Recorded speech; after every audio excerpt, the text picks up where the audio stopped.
Hello, amazing parents. Okay, so in this class, I wanted to talk a little bit more about stacking the bones and how stacking the bones can help your child with low tone without having to increase muscle mass. So increased muscle strength is important, but especially if your child has low tone, but stacking the bones is, I would say, even more important than having really strong muscles. So stacking the bones is just quickly, the concept is, you can prop your child to sit like this, and they have to use a lot of core muscle strength, a lot of muscle strength in the front of their bodies to hold themselves upright so they don't fall over, versus stacking the bones so their head is more lined up with the spine, is more lined up with the pelvis, to use the least amount of muscular effort, right? So kids with low tone, the more their brain is able to coordinate their muscles in a way to stack their bones more efficiently, the most efficient way,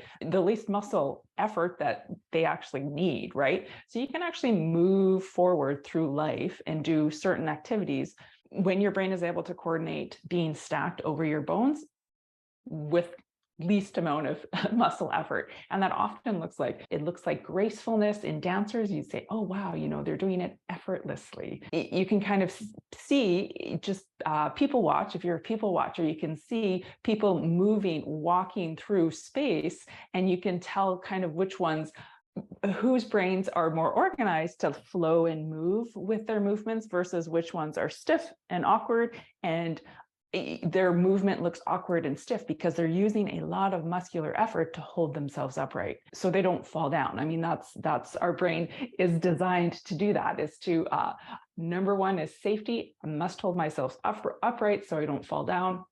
And often, if you don't have all of the pieces, the brain doesn't have all the pieces or really good organization of all the muscles and all of your bones and all the pieces of you, it can often look very effortful, stiff, awkward.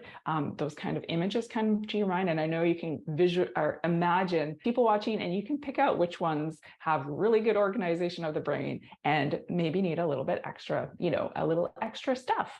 And so that's what these slow, gentle movements can give that input into your child's brain, those little tiny micro movements that the brain just simply, one, might never have experienced before, especially if your child, was born with a developmental delay, like my daughter was. She literally didn't move for the first 6 months of her life. So she just didn't have all of those rich experiences that babies have, of feeling where their body is in space, how they're, how moving one part of their body affects the rest of their body. So you as parents can help to fill in those little extra missing gaps. Or they've fallen into a habitual pattern. So sometimes, an injury after the fact can set you off into, favoring one leg, favoring how you sit, favoring something and falling into a habitual pattern that is, you kind of your brain needs a little upgrade to get out of that habitual pattern. And that's, again, a quality input of information. And that's why we use these slow, gentle movements to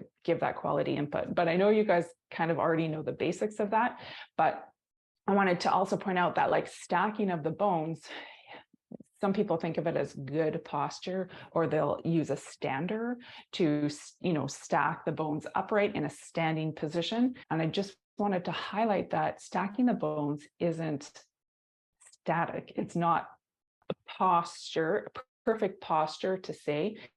Stacking the bones is actually, I want you to think of it as the brain's ability to shift and flow and change. It's dynamic. It's a dynamic process. It's not one thing. So even as I'm sitting here, and you can try this as well, if I'm sitting here and I'm feeling my breath, with each breath, my brain has to recalibrate my whole entire body to hold myself upright. So if I put my hand on my chest and feel, as I take a really deep breath in, my head moves backwards, my chest lifts up. And if my brain didn't know how to recalibrate stacking my bones, I would probably fall over. It's because my brain's had the experience, all of those tiny little details, to be able to flow and ease with a simple thing as simple. It's not simple, but a small movement such as just simply breathing. So breathing changes the physics of how we hold ourselves upright, and if our brain is really well organized and has the right information, it can coordinate itself around those tiny little shifts, those dynamic movements, and continue to hold ourselves upright. So that's what I want you to think of stacking the bones, not as like, who must sit perfect posture, head back, chin up, all that. Actually, this feels really unnatural for me right now, because if I'm holding this, I'm actually holding my breath as well. If I'm holding this position of what it visually looks like to stack the bones, and if I just simply like let everything kind of go and flow in ease into it, and also explore these tiny movements of shifting, so I can like shift my head a little to the left and shift my head to the right and feel how far down the spine does the movement travel. Can my pelvis roll with movement? So these little movements that I'm doing of rolling the pelvis, shifting my middle of my spine, kind of rolling each vertebrae, checking it out, shifting my shoulders, moving my head in space. That's where the magic lies. So those tiny movements and shifts that I'm doing, it's giving my brain this information. So now when I'm just sitting here and breathing and talking, my brain has the right information to coordinate it, to hold myself upright, and still be able to breathe freely and still be able to move my arm and shift. And it looks quite graceful, because my brain has all of this information to draw on to hold myself upright. Whereas if I tried the perfect posture once, one thing, I'm holding my breath and, I'm reaching, it doesn't look graceful. It's quite awkward. It's hard because I'm trying to keep my spine aligned with my pelvis and my head over. That is not good posture. Good posture is your brain's ability to flow and change and shift and recalibrate moment to moment to moment. How fast can your brain recalibrate the positions so you can have functional movement? And that's what we want for our kids, is to their brains to have all the right information to be able to reorganize and recalibrate in an instant. And our brains are able to do that automatically. And some of our kids just simply don't have those little pieces. They're just missing those little pieces and those tiny experiences. So that's what we're going to fill in. So you can give your child like this feeling of stacking the bones. And that's often what our children, that experience they are missing, is they haven't felt that stacking of the bones. And that's simply what our kids are missing often, is just all of those tiny little micro movements that the brain can draw on to keep this, stacking the bones fluid and dynamic and going. So there's lots of movements that you can explore to give your child that experience of like, what does it feel like to have to feel that stacking of the bones. A lot of them are in the Mindful Movement program already. It's just I haven't labeled them as that, which is kind of the beautiful thing of this method, is that each movement does so many different things. That idea of stacking of the bones, the fluid movement, that collection of information to help, our children's brain know where they are in space and move. The very basic one is like picking your child up, rolling them through the side and coming up into sitting. So that playing of like where the head and the spine and the pelvis are in space helps them collect all of those little tiny informational pieces. So when they're sitting and they have to take a deep breath or they cough, their brain's able to recalibrate those movements and not like fall over, right? Or not stiffen and panic, because their brains felt all of these different, little tiny pieces of where their head might go and flow and shift over top of the spine and the pelvis. And so definitely whenever you pick your child up from this lying down position, or even, out of a chair, you can gently be shifting and playing with the shifting of the weight, the ribs over the pelvis in different directions. Now I'm thinking of the head over the pelvis, over the legs, over the feet, where is everything aligned? Can you shift and flow? What feels the easiest for your child in that moment?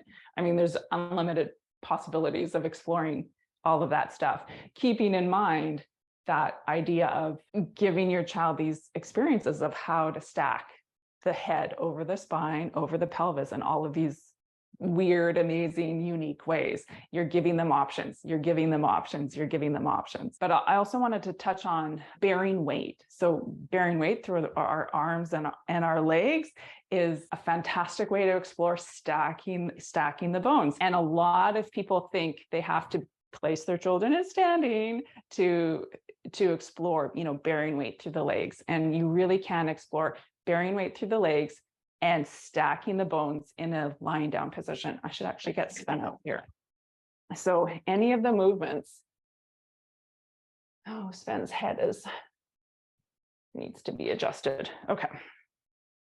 So any of the movements that are in the program, pushing through the bottom, the stirrup position with a thumb, putting a force through the foot, and seeing where it goes. Like, does it go into the pelvis, up through the spine, and into the head? So you could be playing around with that movement here, but you could also, think of adding in variation of rotating the foot a little bit out, rotating the foot a little bit in. If you have you can even have their knees bent like this. It doesn't have to be, their leg doesn't necessarily have to be like straight. It can be bent a little bit, especially if they have spasticity. Always go with them, right? However they're kind of configured. Sometimes it's even easier to go up against the knee. So I'm going to support the knee, and I'm actually just going to put a little bit of force into I'm thinking of putting force into the hip socket here, into the hip bone, and then seeing where does that force go? And well-organized brains will take that information and like align itself automatically. But sometimes we need to give our child that input. And this input here of kind of sending a force through the skeleton system there, or sending a force through the skeleton system from the foot, is exactly the same as us bearing weight through the ground. So when we stand or when we walk, we're actually feeling the force traveling up through our skeleton system in an upright position, in this position here. And we're just kind of recreating that in a safer position of lying down. So I'm giving him the same feeling of him standing on something. So my hands are the floor now. My hand, so you could even do it flat-handed, but I find that quite awkward. Yeah, so if you had a book, yeah, you can do it that way. And with a book, that you can actually see it a little bit better. So this would be him standing flat on the floor. Now, what if he stepped on a little pebble? Turn the book a little bit. What if he stepped on his tippy toe? How would his brain calibrate pushing through the floor now? If his ankle was rolled a little bit, or that, or if the floor was unstable. My daughter really struggled with that for years, and this is what really helped her. So getting her back down on the floor, so she wasn't scared of falling, but exploring all of these shifts and gentle little variations of like, where could your toes be pointed a little bit more inwards, outwards, toes pointed, toes there, leg out, leg up, leg over, leg in. There's an infinite number of variety of little movements that you can explore in this lying down position with the book, with a hand, or just with the knee if that feels safer. I would actually usually start here with the knee, right? So you're building out the complexity of it, sort of thing, right? So this is easier for the brain to adjust and flow and take in that information. It's a lot safer from this area, and this adds more complexity to it. But just before I forget, I do a lot of this. So pushing up against you, it's exactly the same thing. It's just in a fun, different. Most kids find this a little bit more accessible, right? So you can be flowing and shifting and pushing and having fun, different foot positions, exactly the same thing. So you're preparing their brain, giving their brain information of the same thing, standing and walking and shifting and flowing, and it's the same sort of thing.